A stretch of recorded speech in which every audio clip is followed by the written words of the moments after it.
Good afternoon, folks. Alan Nelson from Pipers'Persuasion again. We're now moving on to interview number 60, Jimmy MacIntosh. Jimmy is, he's 90 now, and it was just 2 days off that when we were interviewing him at his old family home at Tayport in Dundee, just opposite Dundee. He was across for his 90th birthday family celebrations, and I took the advantage of having him in Scotland because it's normally in Pittsburgh, USA. As you know, Jimmy never mentioned in a long interview, unfortunately never got around to asking him about his MBE. He received that services to piping, and his daughter, when I was speaking to her after the interview, told me that they'd all had a wonderful day down in London. So congratulations to Jimmy for that MBE. It was quite a long interview, as I said, and it's spanning 90 years, most of which is spent in piping. They covered the army service, Dundee, where he came back to after the army and how things developed from there, and particular reed making. And then, amongst other teachers that he referred to, was the Bobs from Balmoral. Bob Brown and Bob Nichol, and we've got some fantastic photographs of these two and Jimmy together.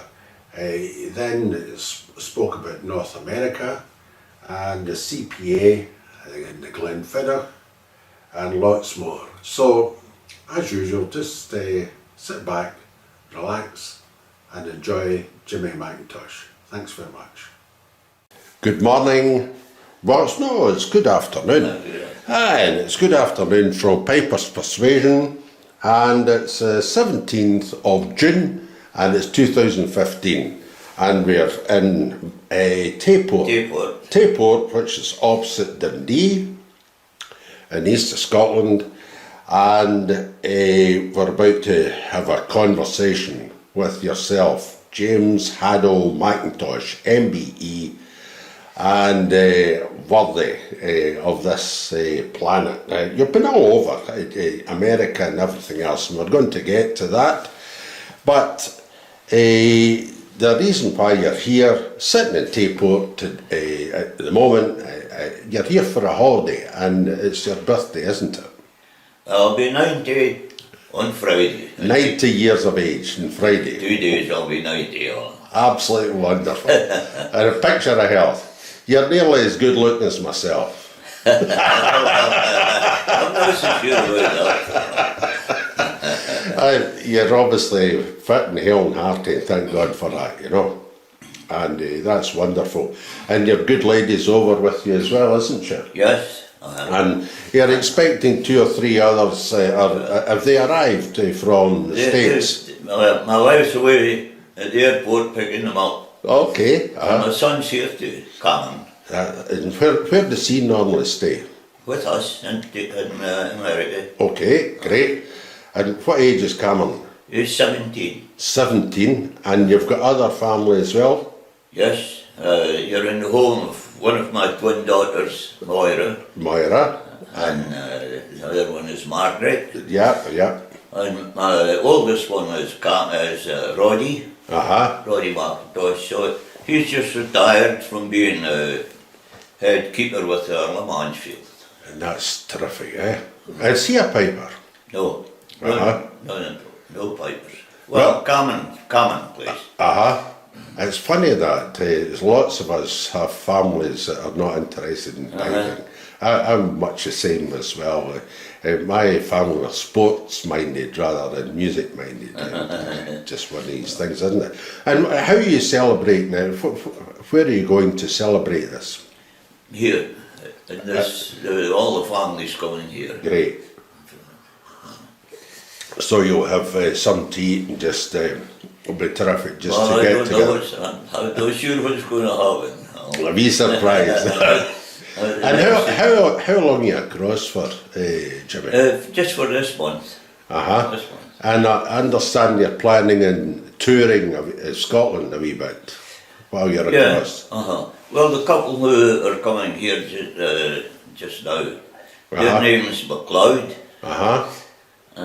So we're going up this guy. They are very anxious to visit Dunvegan Castle, wonderful place. I remember I was there for the first time. I played MacLeod's Salute the Rowing Tune in front of Dame Flora, MacLeod of MacLeod, and the famous drawing room with the drinking horn, the fairy flag, and if you can't play pipes there, you can't play pipes anywhere. Well, I've played them here a few times. That's wonderful, eh? And tell me, you've got a new book out on Peabrook, and I would like to just touch on that, because it's a very important part of your recent piping life. How did the book come about? Well, when I first retired 17 years ago from Carnegie Mellon University, I just started doing stuff, writing stuff and that. And it was more or less gathering all the information you picked up, eh? Yeah, I'd been writing, we had a magazine I introduced in the association in America, The Voice, and I started writing articles about Peabrook in there. Yes. And, I think it just developed from that. But then when Cameron came on the scene, the book went on the back burner. Aye. So this is you taking it up again, and you've now produced it, it's now in sale. What is the name of the book? Cairn Lore. And it's quite a heavy book, or how many pages? I think there's 140 pages. 140 pages or thereabouts, and it contains obviously music. Does it contain history of tunes or comments on how to play them or what? Oh yeah. The first part of the book is really the oral history of Peabrook. It was passed down from. I start from Canon Peaver. Okay. To his principal student John MacDonald. Yes. And then also John MacDonald's principal students, Brown and Nicol, who were my teachers. Yes. And that's who I was taught only. Yes. Brown. So there's a history of the oral teaching. There's an article from John McDougall, who was one of Bob Brown's principal students. John, yeah. And articles on Brown and Nicol, biographies, interviews, I should say, that were done, that like the one of Bob Brown that was never public before. So then I talk about the fundamentals of Peabrook, because nobody's ever done this at all that I'm aware of, you know. Yes, aye. Just about the interpretation of Peabrook. And just embellishments, because... And how to execute these embellishments. Yeah, because many are being executed wrongly now. Yes. Because they're being published in books wrongly. Yes, aye. So I'm trying to correct that situation. Aye. Do you talk about the redundant low A in the Crown Laws or anything like that? No, because that's been talked about enough. Exactly, so it's well publicised and it's covered in other books, yeah. Do you have any audio discs that accompany the book, or is it just the book itself? Just the book. But what I have done is I have a sound file on the web page. Aye, so they can access that. I'm playing the tunes. So that's printed from the book. I'm playing the tunes on. Excellent. Do you play have you played these tunes for the sound file yourself, or did you get somebody? No, I do it now. That's great. I I do circular breathing at Holland, so I can play tunes fully through on a practice channel. That's very few folk can do that. And he did it. It's very, very clever to do that.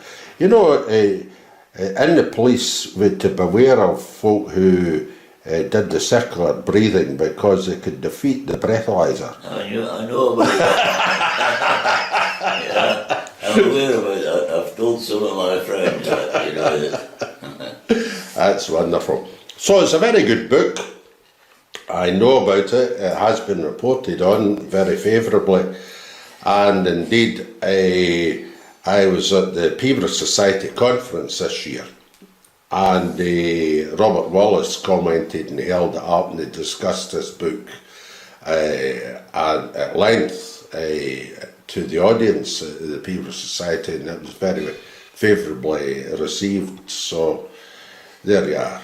I'm pleased to hear that. Aye. So I look forward to getting a copy myself and just studying it. It's maybe a good moment, Jimmy, just to go back to 1925 and Broughty Ferry, where and when you're born, and could you just touch on the circumstances there, the family, and then go on to who put you on to piping and who taught you? Well, Broughty Ferry is just directly across the water from here, from Tableward here. Okay. It's 1925 I was born there, sheer poverty. A butt in a band, parents and 5 children. Right. I was depressed. My father was a shoemaker, but there was no work, you know. So it was, you know, I was pretty hard going at that time. Were you the eldest or the youngest? I'm the second oldest. I had an older sister. Okay, And so it's 1925, and you obviously went to school there. And when did you take up bagpiping? Well, I was 11, and my father just came in this day, and he said to me, "There's a gentleman coming here tonight to teach you to play the bagpipes." And the person happened to be an ex-pipe major of I think the Royal Scotch Fusiliers, Tom Sutherland. Yes. In Broughty Ferry there was an ex-serviceman's home, Rosendale. Yes. He was a resident there, so my father must have met up with him and talked. So he came there that night, and I was handed a practice chanter, and that was it. I was taking Ben the Hoose, as you know what I mean. They all lived in the front of the house. I was taking Ben the Hoose to the bedroom. And would have the old cane reed, of course. Yeah, oh, you know what? You could buy one along on a newsagent for 3 pennies. So that's amazing. I remember I used to go to a music shop in Govan, and they'd just open a drawer and bring one out, and if you're lucky you get a good one, you know. I was only 11 at that time as well, so you couldn't start fighting with the shopkeeper over the quantities. But so that was fine. And did you make much progress at that time, or how did you get on? Yeah, I think I did pretty well. Of course, I think so now. Looking back, I must have done okay, you know. Yeah. When did you actually start in the big pipe, the bagpipe? I'm not quite sure. I've got my memories. Okay. Not good, but I joined the Broughty Ferry pipe band. Right. And you know, it was just a small, not a very good band, I wouldn't think. You know, from my experience now. Yes. And I was in the boys' brigade, but I didn't get to play in the boys' brigade band. Did you know? That's terrible. The person who was teaching the band said, "You come up to my house tonight," and I went up to his house, and these other boys were sitting around, and he said to me, "Right, you play," you know, and I played some. I said, "You can go, you'll never be a piper."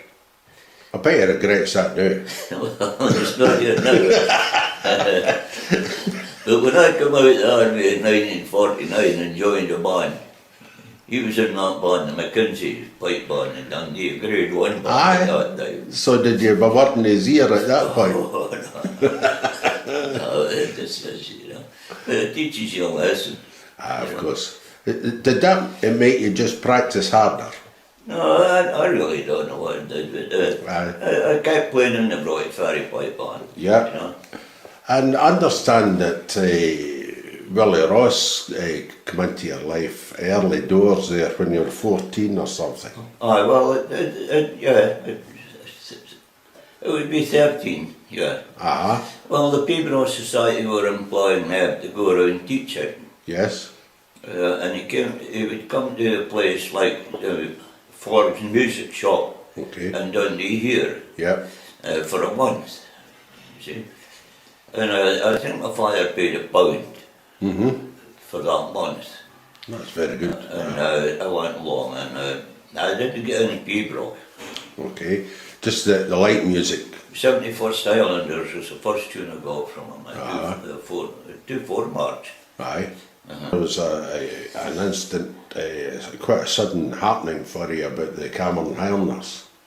Well, that was just Scotland in that period, you know, when fathers did everything. The wife was the consultant watcher, had much to say, but I was just confronted the same way. He said we're going up to Dundee tomorrow, because Broughty Ferry is about 5 miles from Dundee. Aye. So I went up there and the war had started. Uh-huh. You know. I went into this, where they were, all the recruits were. Recruits, yeah. Up, and I can remember him saying to this army guy, you know, I want to enroll my son in the Common Highlanders. Uh-huh. Yeah. Uh-huh. So that was it. So what age were you? 14 and 4 months. And 4'8". I was the smallest soldier in the British Army. My goodness. But of course that was you'd be a boy soldier then. Boy service. Uh-huh, yeah. Was that quite rough for you? Oh, it was rough. Well, I was put on a train in Perth with a suitcase and a pipe case Uh-huh. and a blackout. I arrived in Inverness about 9:30 at night. Uh-huh. Everything dark. I asked somebody how do you get to Common Barracks. Aye. I went up there and that was it. Just reported in. Aye. That was it. And who was the pipe major that was in charge of you then? Aye, Willie Young. Willie Young. Pipe Major Willie Young. Good player? He was in his younger days. Uh-huh. He, Uh-huh. yeah, if you look back at the records, he beat John MacDonald a couple of times. and stuff Right, like that. so he must have been quite decent then. He was an uncle of Jimmy Young. Ah, no, Jimmy. Aye. Well, he was Jimmy Young's uncle. Aye. And Jimmy, I understand, has his bite. Is that right? Uh-huh. Jimmy was a good player. A very good player. And Jimmy had one of the best sounding bagpipes in the circuit, I remember in the 60s. The pipes sound like an organ, you know, a wonderful bagpipe he had. And if I remember the serves correct, it was higher pitched than the other players round about him. To a certain extent, it would be the odd exception, you know. But he always had a beautiful bagpipe. I remember standing beside a music teacher in South Uist, and he knew nothing about bagpipes, but he heard that Jimmy's bagpipe that day. What a wonderful instrument that is, you know. So he was the nephew of the chap. Aye, Willie Young. Aye. Who taught Young?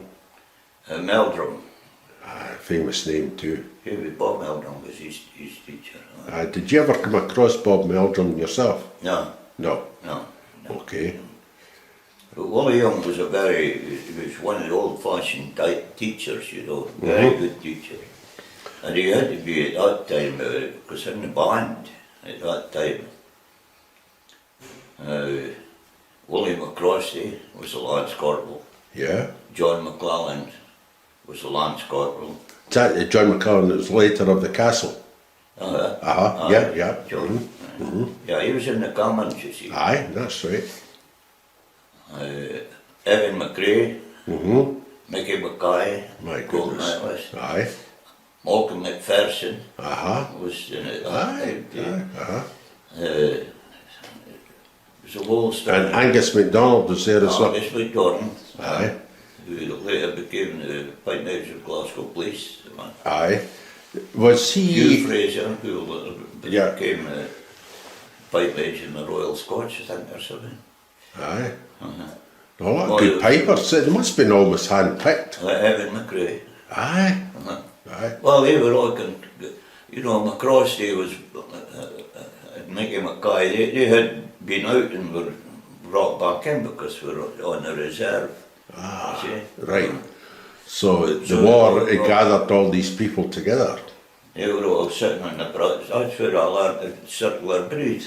There's a couple of these guys did it. You know, Aye. Just, So you had to keep up, and that was it. it just came to me, it just happened, you know. That was and, terrific, uh, yeah. And were you always good at memorising tunes? Yeah, I think so. Uh-huh. Yeah. It seemed to be a facility that most people had at that time, which seems to be lost now. There seems to be a great difficulty in youngsters memorising tunes. There's so many other things. Aye, that's in their right. head now. Exactly. Aye. Uh, That's wonderful. That. When did you start the Piper? was Willie Young. Uh-huh. Yeah, just the first tune I got was Chisholm Salute, and then King Wolf Moiders went out #1. You know, Aye. I had to write everything down. He wrote it on a board. Aye. And I had to write it all in a music book, in a manuscript, but everything I learned, I had to write it out. You see, and that helps you to memorise. I know. Peter Bain taught my brother like that. My brother gave me all his manuscripts, handwritten manuscripts, a music book to write out every tune. Tremendous way of teaching, really. I you still know. have those books at home. Aye, it's great. Aye. That's wonderful. So, that's the start of the war. Your boys' service, you're learning tunes. Did you do anything else apart from play pipes? In the army? Yeah. No, just for 6 months when I became old enough, you go and do army training, you know. Aye, so was that for the regular service around about 1943, regular army then? Well, oh yeah, Or did you my do... father signed me up for 9 years in My 3 goodness. years. That's I good had of to him, do- aye. I had to do this 3 years in boys' service, over Aye. 3 years, before the 9 years started. Okay. you know. So signed you up for 12 years? Yeah, okay. I had no choice, you know. My mother didn't want me to go to the army, and I don't know why, you know. Aye, but mothers wouldn't want their sons to be shot, of course. That's the thing, you know. So that's all. Aye. So, was there, I understand that, but just before the 1943 thing about joining the regular army, that there was an amalgamation between the Cameron Highlanders and the Sea Force in 1941, That's and you got a new pipe major. well, Donald McLeod, Donald, he, Uh-huh. yeah, that was in Fort George. Okay. Where we were amalgamated, and we moved all the boys from the Common Barracks to Fort George. So Okay. all the pipe bar boys, anyway, you know. How did they take to the amalgamation? Any recollection at that time? No, it was just you just. Aye. So there was no rancour then? No, you wore your own uniforms, your own Yeah. kilts and all Yeah, that. yeah. Yeah, so Donald was my pipe major, and You would enjoy that oh, yeah, episode? well, he took an interest in me. Uh-huh.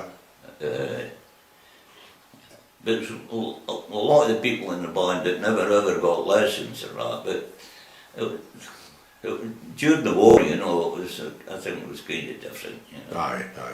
But Donald was going through to Inverness Uh-huh. on a Wednesday afternoon and a Saturday afternoon to Uh-huh. John MacDonald. of Inverness. I to get lessons. And John MacDonald of Inverness, of course, got his information from Colin Beaver. That was his principal. So that's taking it right back. So you're very confident about the sources of the pibroch and how it's to be played. I've asked other people this, and I wonder if you've got an opinion on how the original composition may have been altered through time and people's memories, given it's an oral tradition. Have you got any views on that? Well, I would have to say, just from experience, that if you're going to different teachers, you pick up different stuff from them, Yeah. you know. Mm-hmm. But the other thing is, I think that you learn something at a young age, and you learn it superficially at the surface. But I think as you age, maturity kind of changes things around. I would say that today I'm probably playing more mature music than what I did when I was winning medals. Ah, there you are. You know? Because you've got more of a feeling, a sense of the music, eh? Yeah, and just the amount of teaching I've done. Aye. So it's all getting honed away quietly in the back of your mind or whatever. Well, you begin to think a wee bit more deeply about things. Yes.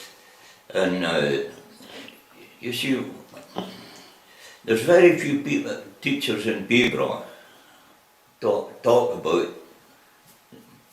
music, the fundamentals of music.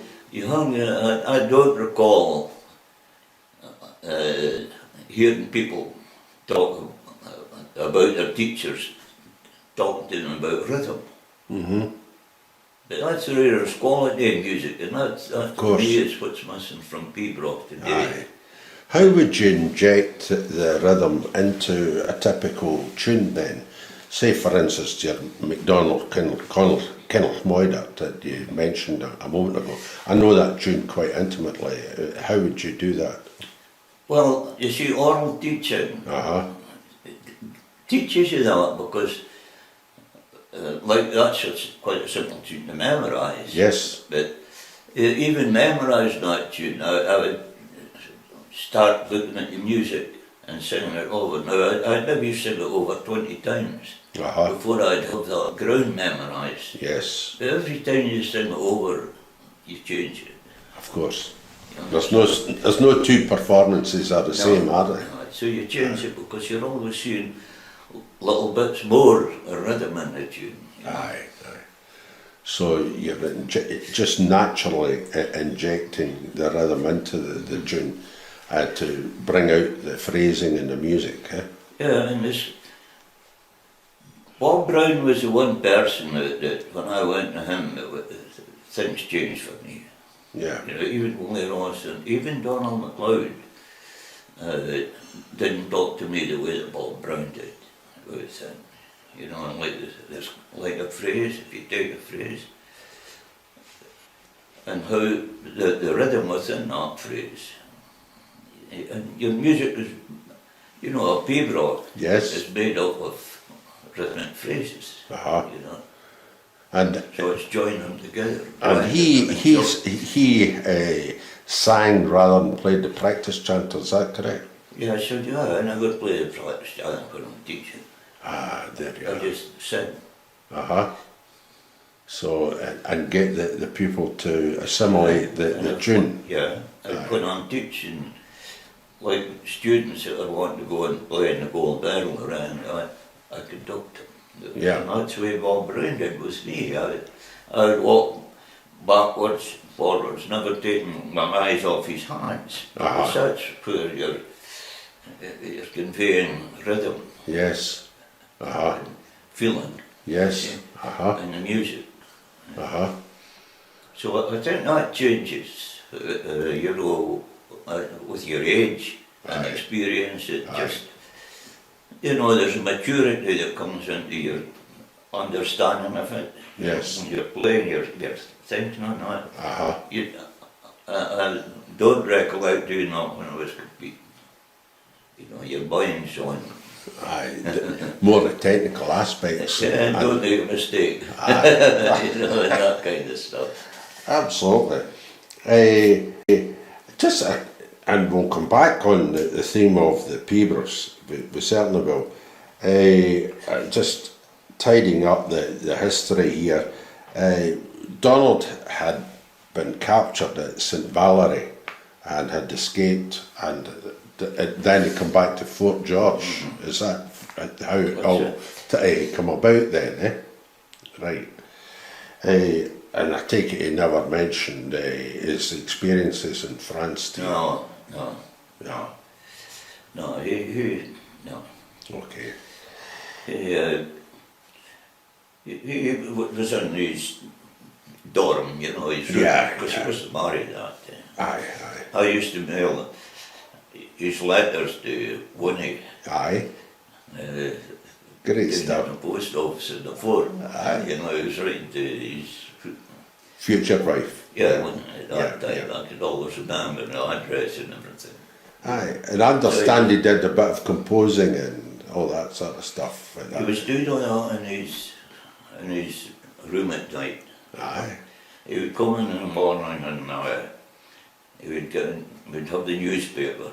Aye. And he would get a cup of tea from the guy that was a band normally, Sandy Murray from Boiler Bridge, Sandy. And he would smoke. And he'd do that, then he'd pick up the pipes and play for an hour. You know, jigs, new stuff he'd it just made. Post, yeah. Aye. Yeah, that's I learned all that from at that time from Don. Absolutely amazing. That's probably my strongest thing at that period in time. Aye. You know. That's great, eh? Did they show you other stuff about reeds or anything No. like that? No. No, but a very interesting thing, you know, I'm mentioning this because there was something on Rob Wallace's site just 2 weeks ago about the first person that he recalled or was recalled using tape on the chanters. It was John McClellan at Inverness. Yeah. In 1941, Wee Donald was using an adhesive strip off the back of a brown envelope on his chanter. There you are. I would say that Wee Donald was the first person to do that. Aye. And the chap McPherson, Donald McPherson, he used to use, was it shellac or something in the holes, sort of painted it on. That's right. To alter it. But I see all sorts of pipe majors running about with Dremels now and carving up holes and then just getting a roll of tape. And I was speaking to Stuart McCallum and McCallum Bagpipes, and Stuart was saying they were thinking actually just bringing out a pipe chanter with a channel, you know, just top to bottom and give you a roll of tape, make your own chanter. save you carving holes. Well, I would tell you this, Alan. I had a band in Pittsburgh until just like 4 years ago. Okay. And I never had one hole on any of those chanters cars. Because people are doing that and they don't understand the mechanics of a chanter. No, why don't they just get a reed to suit the chanter? I've never had to do that in my life, and I've been 60 years playing pipes, you know. Well, I got to leave it upset because, you know, I did the nail chanter for David Nail, you know. And I see them with nail chanters going, what it's just... And they do it, you know... Vandals. I tend to be a bit crazy myself. Aye. So, the regular army, 43, just tied up your army service. What happened after you joined the regular army? Did you still... I finished doing my army training at 6 months. Okay. I was 18 then. And I had to go back to the band. And the first thing, I was sent to Edinburgh Castle, to Wally Ross. Good. And Wally remembered me, you know. And so I was sent there. There was probably 15 people on the course from all the different units, pipe majors and all that. I was at the private because I was just, 18. And the first day, I recall, he called you over to his table and he played something, and I played Quan McCall to him, And so he gave me Lament for Dawn the Flagged. Great tune. I went back. And I memorised it, and I played it to him at lunchtime. Memorised. So he gave me McFarlane's Gathering. Aye. And I memorised that and played it to him before I left. And Aye. I memorised 2 tunes that day for that first day in the castle with him. Great stuff. So did you cover a lot of papers then with them? Yeah, I think I had 15 or 16 P-Bros for the time I was with him. That was a month's course. A month's course, yeah. So I had to go back to Fort George. And I was only back a week or something. And D.R. McLennan, who was my Sergeant Major, sent for me and he says, you have to go back to Edinburgh Castle. So I was sent back there and I was there for 3 months. Okay. Still under Billy, of course. Oh, under Billy. Aye. And so you covered a lot more tunes, obviously. Aye. And there's a lot, you had visitors coming like Seaton Gordon and that. And Aye. He would tell me to play and stuff. And I had to play to his daughters, Cicely Ross. Aye. I had to play jigs to her. That's a great tune, that Cicely Ross too. Who made that one? Roddy Campbell. Aye. Yeah. So, what pipes were you playing of your own at that time? Well, I still have the pipes. For some reason, I got a set of pipes from a MacIntosh. It's a very plain wooden set, no projecting ones, just a wee mountain and that. Okay. I got those in 1938 on a MacIntosh. I don't know why I got them. Must have been my father. And I competed with him all the time. And a good set of pipes, eh? Aye, I still have them. But I play with some of them with lorries now. Is that an old set too? 1924.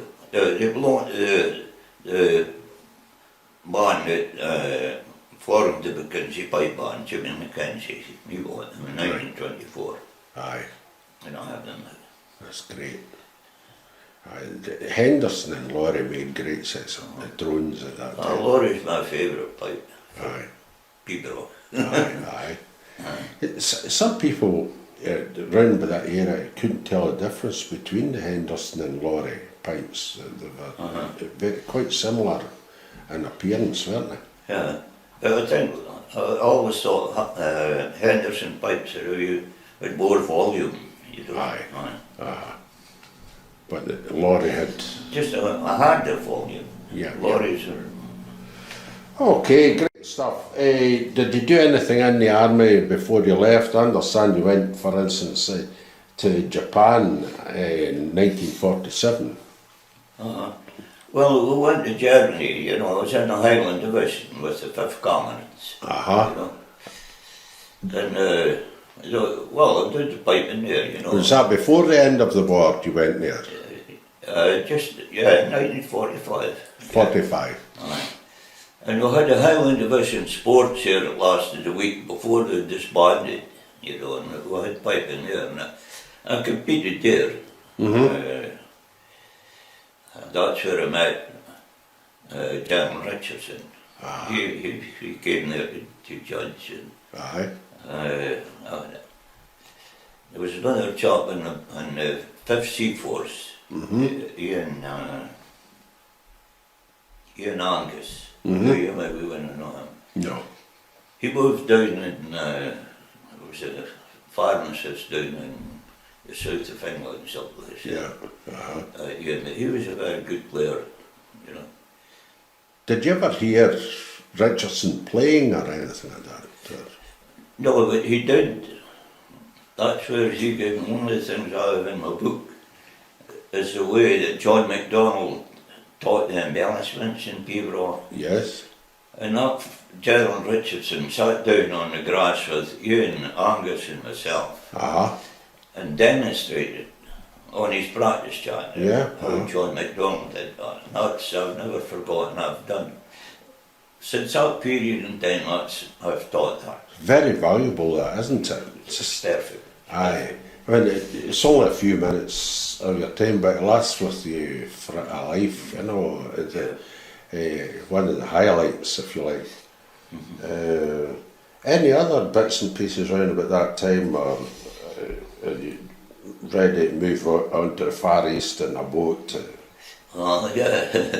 There didn't do much about any serious playing out there.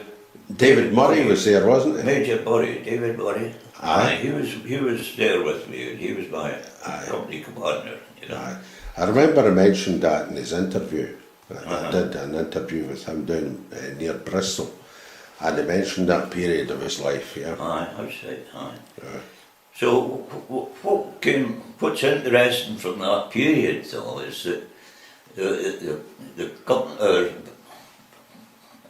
commanding officer was A.G.L. McLean of Pennycross.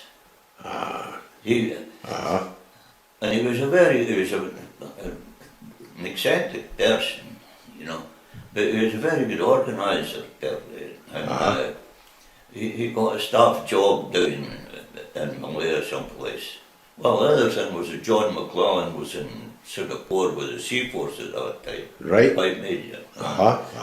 And this A.G.L. McLean, this CEO, he started doing tattoos and towns with the Gurkhas and the Indians that climbed up poles and explained and all this kind of stuff. And then when he came home, he started Edinburgh tattoo. Is that right? That's where the Edinburgh tattoo started. That originated, out in Malaya. Funny enough, I spoke to at length about the tattoo Gavin Stoddart and Stuart Sampson, who, you know, had a lot to do with the tattoos later on. That's very interesting, how it started off. That was a good 2-4 march that chap had in his name, McLean, wasn't it? Oh yeah. McLean of Pennycross? McLean of Pennycross. Aye. Well, he was also one of the founders of the Highland Dancing Organisation in Scotland. He was a Highland dancer too. And you did a wee bit of that at one point? Oh yeah, I had to do that in Army. Were you any good at it? No, I was, my wife is, she was a civil job. Yeah. That's terrific. That's wonderful. Just before I left the police band, the last year, we had a dancing team, and I had to take part in that. I danced their girl broadswords. Oh yeah. And I did it once out at where the Open Championship was there, out near Ochterarder, you know, the big golf course up there. But so that was the only time that I ever danced their girl broadswords. I left it at that. But good. So you eventually come out of the army. I paid £100, Alan, to buy myself out of the army in 1949. Aye. How many years? So it's you'd done your six years plus your boy's service. I did 10 years. Aye, that was long enough, eh? Well, there was no future. I didn't see any future in the army at that time. When I was in Germany, Evan McRae had come here after Angus MacDonald bought them all. And Evan was in the band. And that's when they started the real 6-month Pipe Majors courses. Yes. And Wally Ross requested that I be sent. Yeah. Yes. Because he claimed me as his student. And the army said to me, well, you need to sign on for that you need to have so many years to serve before you get that. And I said, I can understand their attitude, mind you. It's quite an investment by the army, 6 months of their time and money to educate you as pipe major, and then for you to leave 5 minutes later, sort of thing. So they were trying to make sure that you were going to be with the army for a wee bit of time after that. How many years did they want you to do? Another 3 or what? oh, it was, I think it was 6 years or Oh something. my goodness. I was interested. Yeah, in you it, don't- so, So you left the army. What did you do? well, the first thing I did was join the MacIntosh Pipe Band because, Aye. you know, some of the people that I knew came and said, So you come back to Dundee then, eh? well, I'd actually been posted to Dundee. You see, after I came back from the Far East, Okay. they gave you a sort of a cushy number. So I was sent down to the territorials in Dundee, Aye, okay. and I was living at home. Aye. See, and so I got friendly with the piping guys, you know, and so I played in MacIntosh Pipe Band at that time. I Right. was still in the army, like. Excellent. So, and And what did you do for a job when you come out though? Well, you had the TA, but was that full time or what? but the army, Aye. oh yeah, aye. And then once you finally left, what did you work at? It's good to get a wee laugh at this, all. I started working for DC Thompson, That's newspaper doing people. the Bruins book and the Wally book. We used to do 400, one year we would do 400 Ur Wallies, the next year 400 of the Bruins. I remember as a child getting them at Christmas, aye. Scots Magazine, Aye. Friendship book by Francis Gay. So I was working in book boundary, Bookbinding. book binding. So that's interesting, eh? Aye. It's a big industry up here at Thompson. That there. was a big place. And it still has, the Sunday Post is still the Oh, going. it's a big company, big business. But I didn't like it too much because it was a monotonous, you know. And I remember being in a course in the police, one of these courses they send you on, and it was a university lecturer coming in to Tullyallen, and they said he didn't understand this, that people in Scotland had to buy the Sunday Post. It did, and what reading was on this, you know, just couldn't understand, you know, the mentality of people in Scotland buying a newspaper called the Sunday Post, and it's full of this, the Bruins and Ur Wally and lots of other homeless and all the rest, you know. Just wee Dunham stories and, you know, nothing to say. But it was just a delightful, and it still is, a newspaper, and I suggest it's maybe the Calvinistic attitude of the Scottish people. They just like that type of newspaper, you know. yeah. So that's where you were working. How long did that last? I think I did 7 years in that. But I had, I bought an insurance book while I was sitting there. Right. So I was looking for something better to do, you know. Yeah. So I bought an insurance book and I did that on at the evenings and at the weekend. Was it co-op or No, I had a Pearl Assurance. Pearl Assurance? Pearl Assurance. Yeah. And they wanted me to go full time. Uh-huh. But I was assured of this way, I wasn't assured of that, you know. And, And meanwhile, your piping's going on, and you're back to Brown. well, not just at that time. No, okay. Because I was approached by the National Cash Register Company, Yes. American company in Dundee, to come and form a band here. Mm-hmm. So in 1957, I formed the National Cash Register Pipeline. Yeah. And, Did you actually form that band then? That was a good band at the time. Aye, that's right. Was it second grade? What's that? Second grade? Yeah, we started off in second grade. Yeah, yeah. The reason we started off in second grade, Don, was before we even had uniforms, they started doing the quartet competition in the association. And there was no grading. Right. And I took 3 quartets through Edinburgh, just of civvy clothes because we didn't have any uniforms. Right. And the judging was undercover. Aye, so they wouldn't see. And the result came out, it was Edinburgh Police, NCR and Shots. Great. And the next year it was Edinburgh Police, Shots and NCR. And so we were put in the grade 2 to start as a band. Yeah. The quartet piping over these decades, these couple of decades, very high quality, wasn't it? Oh yeah. And you had to play in terrific unison there.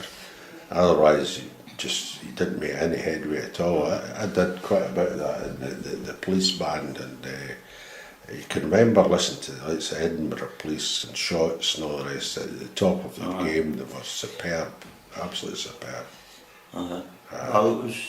That's it worked out, you know.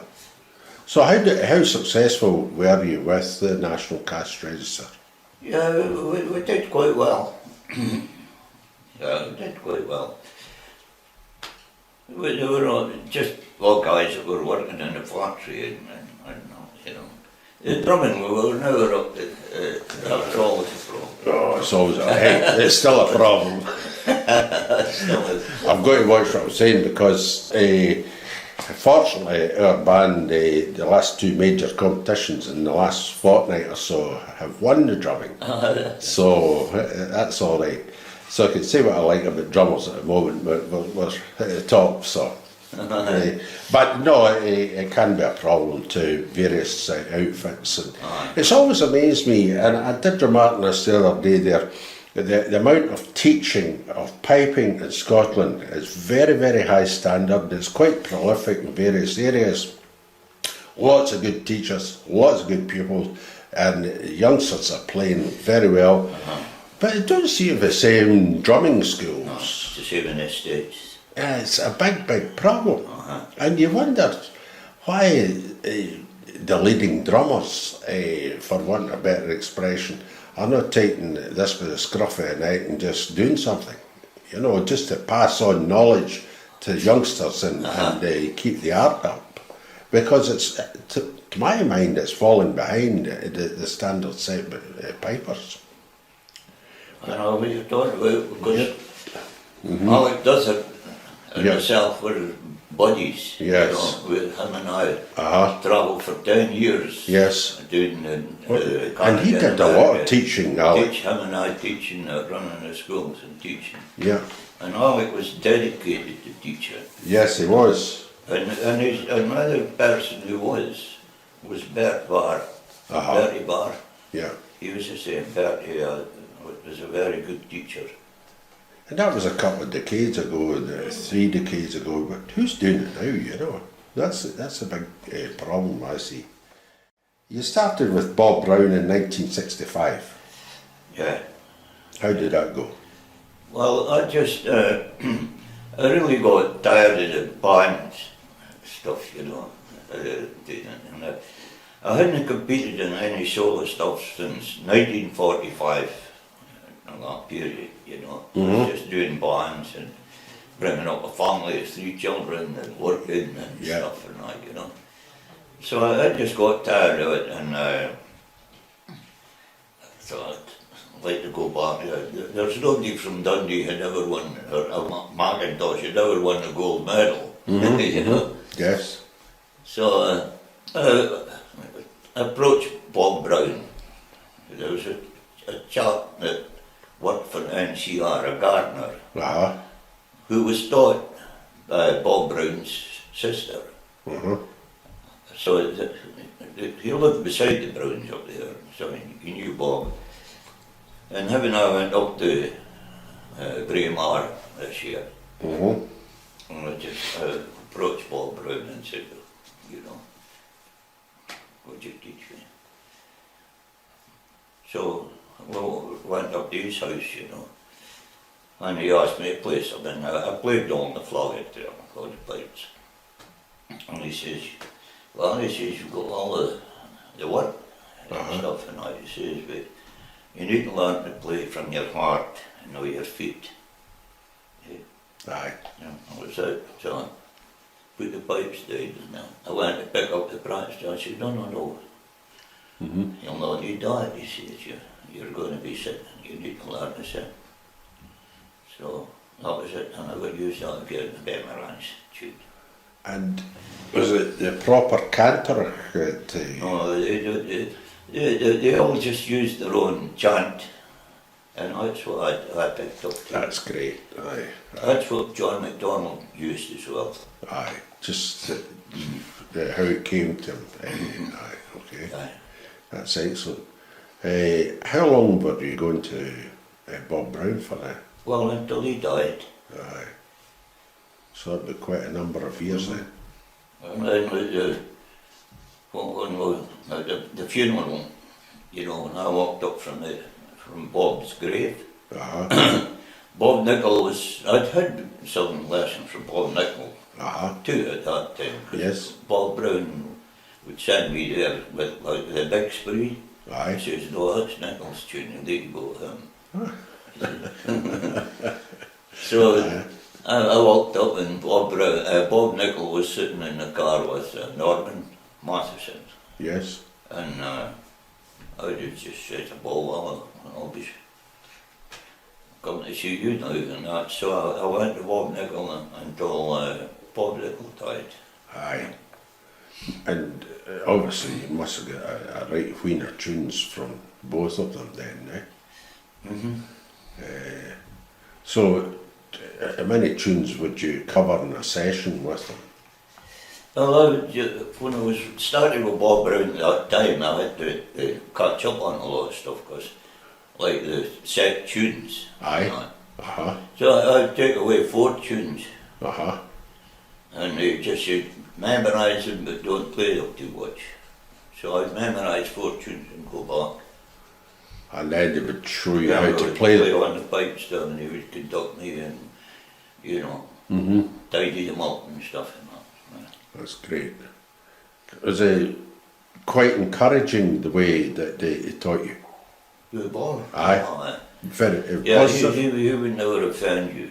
No. You know, he would never say, oh, that's great, that's it, you know, and all that kind of stuff. He'd say, yes, that was quite nice. It was, you know, he'd have a nice way of saying something, but then there would be a wee bit that we'd focus on, you know. Aye. That was quite nice, but, you know, it changed a wee thing. What about the light music at that time? Did you leave I didn't do any light music with them. Right, aye. Because But did you do it on your own elsewhere? Oh yeah. I was well up in light music. Yeah, aye, you would be. Yeah. After Willie Ross and all the rest. When I started competing, I was, you know, I was. So, how did the competing go then? When did you start competing at that time? Under Brown, you know? I started just at that period in time. Quite successful then, eh? Yeah. When did the medals come? Well, the first one I think was the first Brave Mars medal. The first, I think no. Well, I won the March medal, the Open March medal. Okay. At Open, that's 71, I think, or something. I think the first medal one would be the gold medal at Brave Mars. And the tune? I played the Park Pembroke, number 2. That's a big heavy tune, a long tune. Yeah, 2 years later I went again and played in Beloved Scotland. Aye, there you are. And I won the Inverness medal 75, I think, or something. I forget these days. Aye. And do you remember what you played there at Inverness? Yeah, that was set tunes, and I was asked to play Tullochard. Tullochard? Aye. Aye, I know that tune very well, a smashing tune. A good rhythm in that one. Aye. So From then on, I was pretty regular at winning, you know. And the Oban gold medal, Yeah, I won that playing the big spree. was that how long, was that much after the No, Inverness? that was a few years. It's all in the same sort of period, yeah? Oh yeah, no. Any clasps, Jimmy? Well, I was twice runner up in the class. In the mess. And I won the Dunvegan medal in class. Yeah. Is it, what McCrimmon tune did you play at Dunvegan medal? The medal I played Antrim. That's a lovely And tune. Donald Dougal for the class. A great tune as well.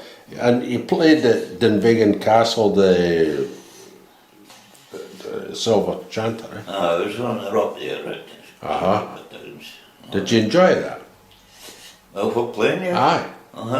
Aye, yeah, I played a couple of good tunes, yeah. Aye. Played the children, yeah. Aye.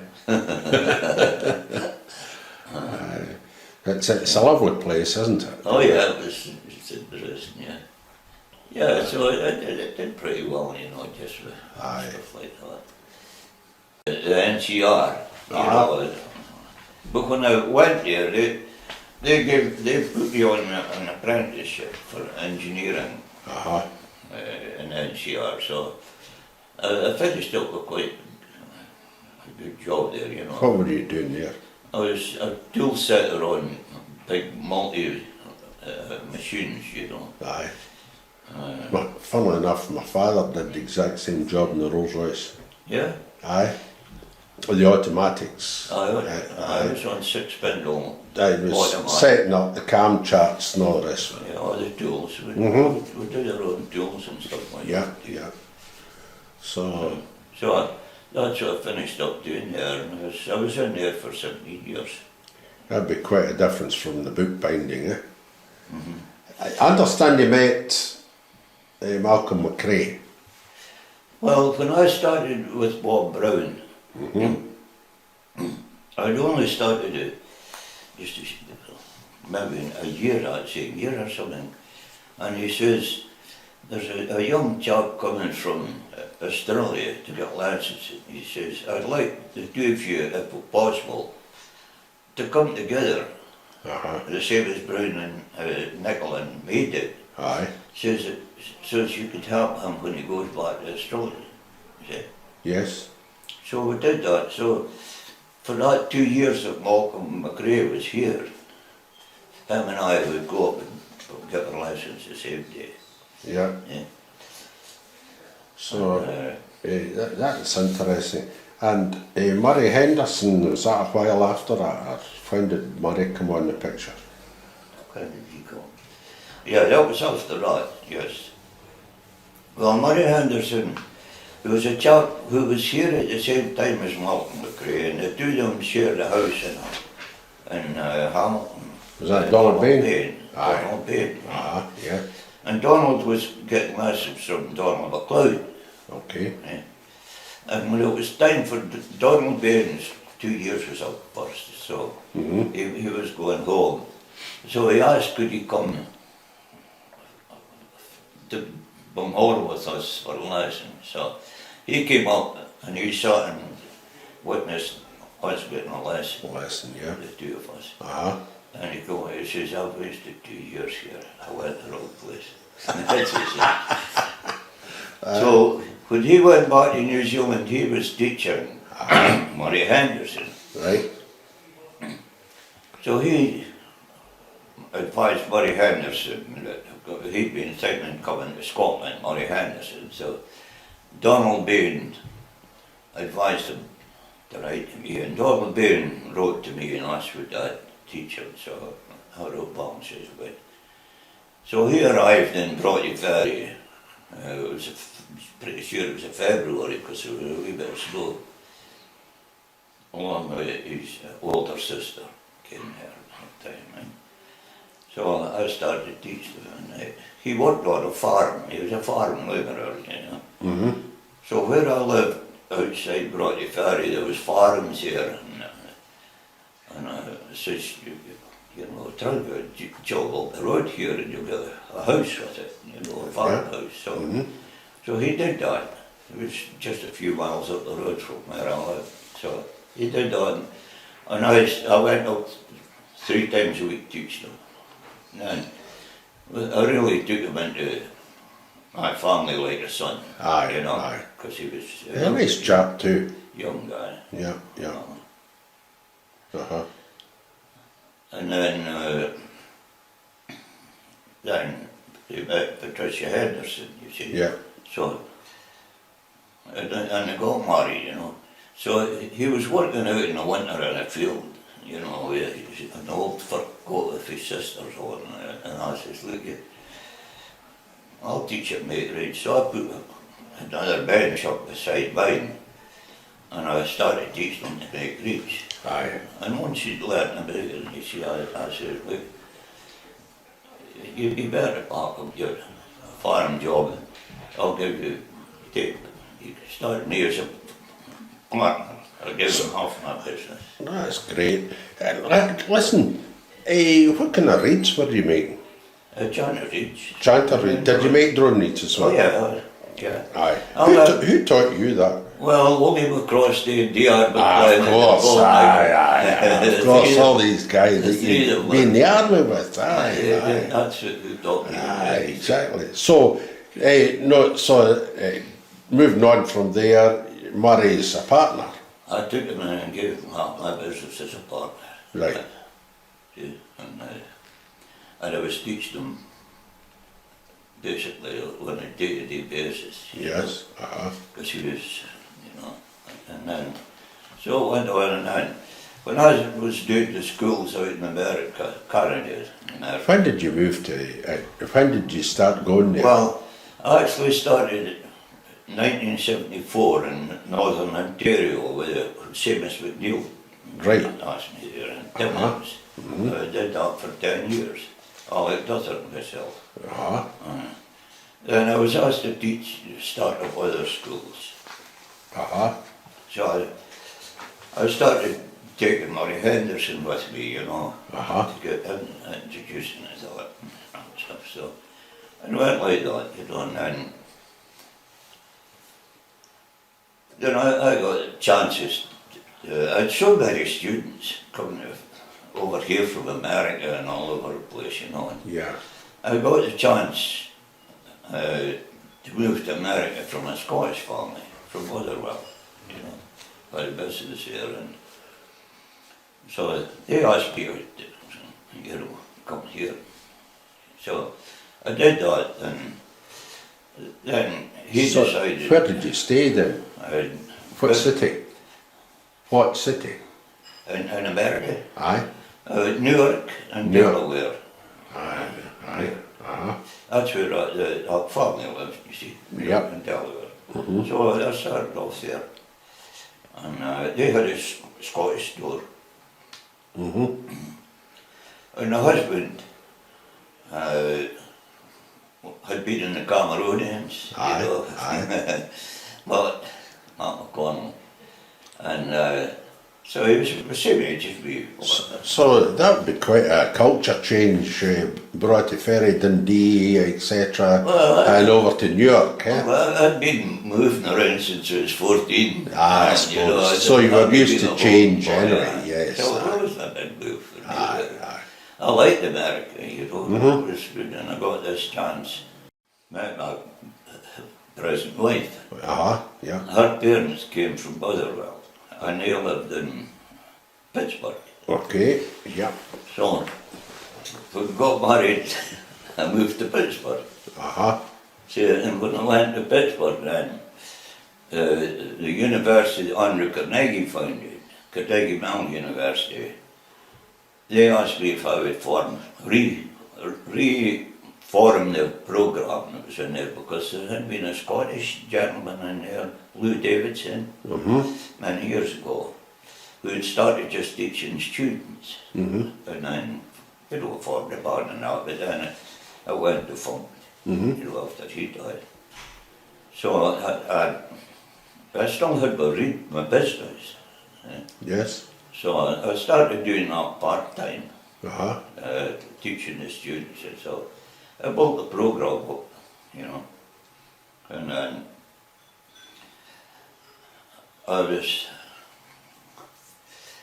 teaching a gentleman who was the lead oboist of the Pittsburgh Symphony Orchestra, and he was on the faculty in CMU. So he said, "You're higher qualified than nearly every other teacher in here. Your higher qualifications, you know." So he spoke to the music department, you know, to me. So we started a 4-year undergraduate degree program in piping. And I wrote the syllabus for it with history, transcription from manuscripts, etc., composition, so, and reed making, and I had a room for reed making. I taught the students. So I started that program and wrote the syllabus for it. And could I email. So you were there quite a while. Is there any pipers of note that household names that you can mention that went through that program? There's one of them that was sitting with us in this school, Andrew Bova. Andrew was one of my students, yeah. Great. Another one here that's coming over, Nick Hudson. He's another one of my students here. Andrew Carlisle's now. Of course, Andrew's there, yes. He's very well qualified for that job. Doing a great job. Nice chap too. There's another chap, he's teaching with Mike Cusick's school. Full time. So I spoke to Mike as well, and he gave a very good interview, you know. And I think he spoke about that experience, you know. So how many years did you do there? Well, in that post at that time? I know Alistair Gillis took over from you eventually. When I was 71 and a half, that's when I think I'll retire now, you know. Because I was wanting to do other stuff, like writing books and recordings and stuff and that, you know. And I still had my business, that was a thing, you know, and that was 7 days a week job, trying to do things. So I got Alistair into the job. The president of the school at that time was, you know, I was very friendly with him and his wife.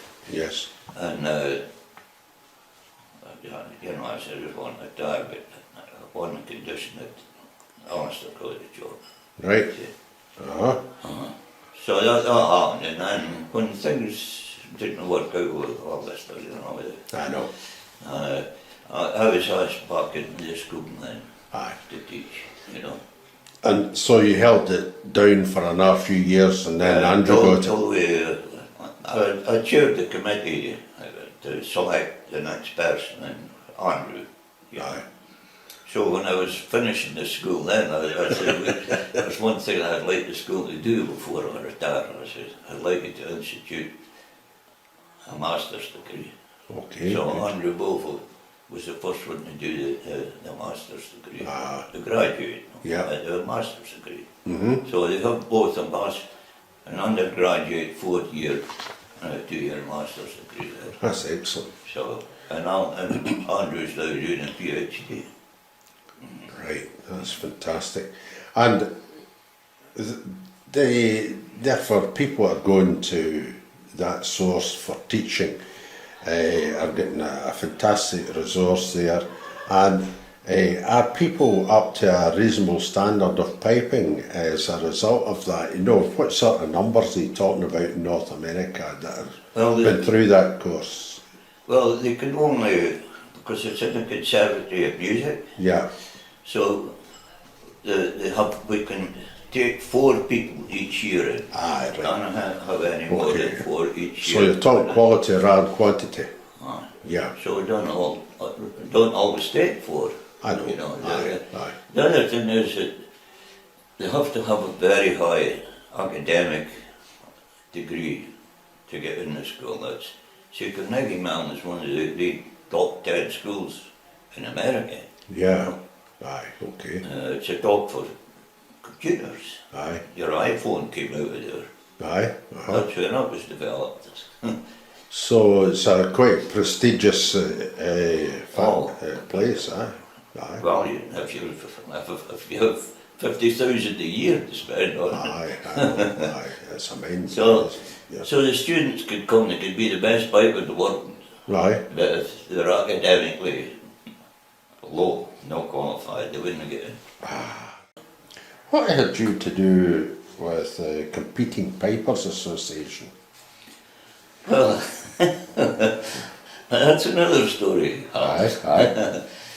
Well, at that particular time, the last year I had the gold medal, George Longston played it on 11:15 at night. I can recall that. And David Murray was involved in that, and I says, oh, that's over, we've got to do something about this, control this. Mm-hmm. And we're talking about grading pipers. Yeah. And there was 3 people at that period in time who, I don't know who it was, Burgess or Dougie Fergus or somebody who's got all sort of wag, you know, says, that's a 3 wise man. That's what it is. I can still hear it, say the 3 wise men, you know. Aye. So the 3 wise men were going to grade all the pipers. Yeah. And that's the way it'll work. That's not fair. No. So I spoke to David Murray, Uh-huh. and I says, you know, David, the break on the gold medal this year at Inverness, could I hold a meeting with the players? Right. So I did that, and I had just a little slip. And when they came in and got their number in the morning that day, they go handed this to say there was going to be a meeting. Right. So at lunchtime, all the pipers came in now. Aye. And I just said, look, you're going to be graded. It's going to be graded. And I said, now, as far as I'm concerned, it has to be fair, and the fairest way I see it is for us to grade ourselves. Aye. Eh? So I proposed forming a Competing Pipers Association, and we formed a little steering committee that Yeah. day. And same as Neil says, you can hold your meetings in the College of Piping. Seamus was very supportive of us. Mm-hmm. Okay. That same day, the Cali was in the Caledonian Hotel, you know. John McFadden came and he said, well, how did your meeting go? I said, very well, we're forming a committee and we're going to grade the pipers. He says, it'll be over my bloody dead body. That's what he said to me. Because he wanted to do it, and so did John McLaughlin. Aye, right. So we got it wrong now, and I just made up a thing, and we sent out to all the competing players, asking them to grade themselves. Aye. So did you act as secretary? Pardon me? Did you act as a secretary? No, who was the secretary? I don't recall. Hugh McCullum was the treasurer. I mean, it was Hugh was the secretary. So anyway, you put the stuff out and the folk responded accordingly. We had a meeting in a hotel in Stirling, Aye. and I sent back the things, and there was only 2 queries. Aye. There was a guy up in the northeast of Scotland that used to turn up immaculately dressed every year for the gold medal for Inverness. It's the only thing he did. And he complained. Another one was from another man that said, who are you to qualify? Who are you to grade my son? Aye, aye. But say, we never grade your son graded himself. The silver medal. Uh-huh. I approached David Murray Yeah. and I said, David, how about if we did a silver medal the competing pipers will provide the judges free. Mm-hmm. We'll buy the medals, Mm-hmm. which we did. I've got a jeweller in Dundee and ordered 8 lovely silver medals. Yeah. And David was okay. So they started that and that's the silver medal. Great. And I think Bob Hardy's son was the first winner. Aye. Uh, So that was that. Then the Beer Society came along and says, we'll supply the prize money. Oh, yes. Yeah, they came along, they said that they would give the prize money then. Great. So that started the silver medal and more people got involved. Aye, fantastic. That's really great. And I was trying to steer you on to the Glenfiddich. The Glenfiddich started up and you were the first winner. Aye. So that's was that more or less the start of all this invitational sort of type of competition where people were invited to come and rather than apply to play, you were invited to come along and take part? That's right. Yeah. Well, I hadn't been invited to compete that year. Uh-huh. Well, on the Wednesday before the Saturday, I got a phone call saying that this person has scratched. Okay. Would you do it? I said, aye. Mm-hmm. So, I went on the Saturday. So, did you win the MSRs or did you win the No, I Peabrook? won the Peabrook. Aye. And there's nobody would do events, nobody that year. Aye. It happened again like that, you know. Yeah, yeah. So, So, did you ever go back to Glenfiddich after? oh yeah, I played there every year after I was winning stuff. Aye. Did you win it again? No. Aye. No, I didn't win it. To start, it was I don't think anybody won 2 years running. Aye, I understand what you're saying. It's still an extremely difficult competition to win. Oh yeah, aye. It's very, very high standard. And it rankles me with me just a wee bit the excessive amount of tuning in the platform which can extend the day of the Glenfiddich and it disrupts the evening as well for people. Any thoughts on tuning? Well, it's being curtailed at Inverness and Oban with lights. Correct. And it should be the same at Glenfiddich because all the kids are copying that. I know. That's when I students in America, I said, no, none of that stuff. You know? Just get prepared and go in and play, you know. Aye. So what happened then was I was asked to join the committee for the Glenfiddich. Yeah. And I used to go through to Glasgow then for the meeting with the Glenfiddich. Yeah. So I negotiated a recording fee for this, for the competitors. So we wanted to just pay one person money of his tune. He was featured on the recording. And I says, no, that's, everybody's working, you know. Yeah, yeah. Says, at that time, everybody got £50. All the competitors got £50. I says, I mean, even if you don't win, you're getting £50 out of it, you know. Aye, So, aye. Okay, I want you to now tell me a wee bit about piping in North America, your experience there and pipe band associations or whatever, right? Well, when I went there, the solo piping was quite poor. The open players had 2 tunes, that's it. You know, same 2 tunes, year out and year in. Yeah, yeah. So I was asked to join the music board sort of thing.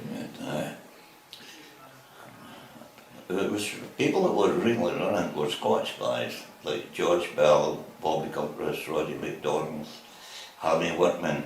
They were all guys over there. And that was who the judging was being done, you know. So I got involved with that, and I could see it was very poor organ. It wasn't professional to be, you know, and I said, well, you need to change things, you know. And there was some opposition to me at that time, you know, because these people were established and that, you know, and I could go over and it's a pride and all that sort of thing, isn't it? You know. So it was started with the judging, you know, because there's people that shouldn't have been judging. It was so I set up a judges program, and I wrote exams for Peterborough, could do our exam for Peterborough, same for MSR. And then the next year we did a short bag one, you see. And if they wanted to be a judge from that period on, we said, if you like to Bob Gilchrist and all that, I says, you'll be grandfather. It's not going to affect you. He said, oh, well, that's okay then. I said, so everybody that joins this program, the judges panel, has to go through these exams, and that's the way it is today. When Alistair Gillis came, Mike Cusick, or anybody else, they had to do those exams. And that's the way it is today. So I wrote those exams, and I did seminars for them, you know, to teach them. And I started having the judges' meetings twice a year, like what they started doing in the Peterborough Society from That's great. That's where that came from us. Okay. So we started doing that. And then just with teaching, you know, Mike Cusick was the first one to win the gold medal, you know. Then Mike Rogers. So they were my students, you know. I really started focusing on getting winners that would boost the society. So. Yes. And then Donald McPhee. I had Donald McPhee and Mike Rogers and another boy at my Peterborough class when we were 15. My goodness, And did you show Donald McPhee how to make the reeds? Yeah. Did you? Yeah, because Donald really didn't have a job, you know. Because I play his reeds. Do you? Aye. Oh, well, I gave him a copy of all my machines, take him down to Houston. He had a friend who was an engineer before, and made the signature. He came and spent time with me, and I taught Donald to make the reeds. Great. That's interesting. I taught my handlers to make the reeds. Yeah. Yes. And so that was the judging thing. You got that off the ground. And what about pipe bands then to do with that? Well, yeah, the first thing I did was regraded the bands, because I had grade 1 bands, you know. But any time I moved out of the eastern United States, they could never win anything. I said, well, you know, you're not grade 1 really. Aye. So just regraded them to like a grade 2 now. Okay. Yeah. So they started going to Canada. They could go. Exactly. Aye. So we started doing that. Makes sense, yeah. And the judges' meetings, we had those, and that's, you know, it brought all the judges together. Good. You know. Did you go up to Canada much yourself? Or Not after I stopped teaching. Aye, okay. But I went up there and passed their exams. Helped them to do the exams up there. They copied us in, and they started putting all their judges through the exams. That's terrific. But we were the first place to do exams for judges. The thing is, if you've got the basis there, then that builds up the piping expertise and everything else. And we've got a lot of good teaching up there, and it's fantastic. I mean, the SFU and the 78 Fraser Highlanders and all the rest, it just took place by storm, you know. Well, I did some stuff with, you know, with these people with their solo play. Yeah. You know, Jack Leach did with the, when he won the medal. And I helped Bill Livingston and all these people, you know, with the students with tapes and stuff. And Amy Carson, the girl in Canada and what. she won the silver medal, Aye. and she was the first lady to compete at Glenfiddich. I picked her up when she was 15. And Timmins, nobody would teach her. Aye. But she was a girl that carried it. That's terrible. Yeah, you realise so. Aye. But there's a lot of good players in Canada today and all this. Well, Very. America's producing the players now too. Yeah. Well, you have another chap there, a chap in Skye.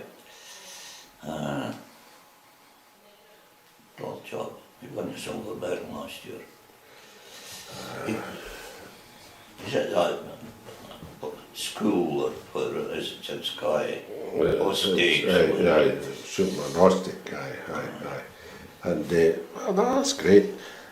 So, you know, you and I could talk here for about another 5 hours, but it's starting to get dark out there now. So. Jimmy, thanks very much for your time today for Pipers'Persuasion. And there's a lot of gold in there, talking about medals, but there's a lot of gold in there for information.